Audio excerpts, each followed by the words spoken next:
হবিগঞ্জের মাধবপুরে নিখোঁজ ব্যবসায়ী ফুয়াদ হাসান সাকিবকে জীবিত উদ্ধারের দাবিতে বিক্ষোভে ফেটে পড়েছেন এলাকাবাসী। বুধবার হরসপুর রেল স্টেশন এলাকায় শত শত মানুষ মানববন্ধন ও রেলপথ অবরোধ করেন। এ সময় সিলেটগামী কালনী এক্সপ্রেস ট্রেন প্রায় 7 মিনিট আটকে যায়।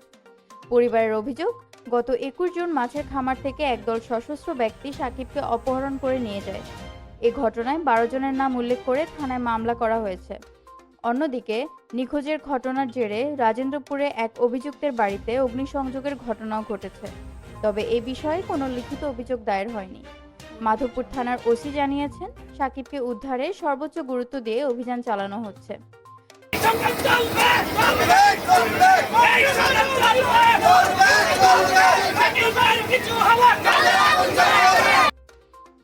সাকিবকে দ্রুত উদ্ধার এবং ঘটনার সঙ্গে জড়িতদের বিচারের দাবিতে এলাকাবাসীর আন্দোলন অব্যাহত রয়েছে। আন্দোলনকারীরা জানান, ব্যবসায়ী ফুয়াদ হাসান সাকিবকে অতি দ্রুত জীবিত উদ্ধার ও জড়িতদের গ্রেপ্তার না করা হলে আরও কঠোর অবস্থানে তারা যাবে।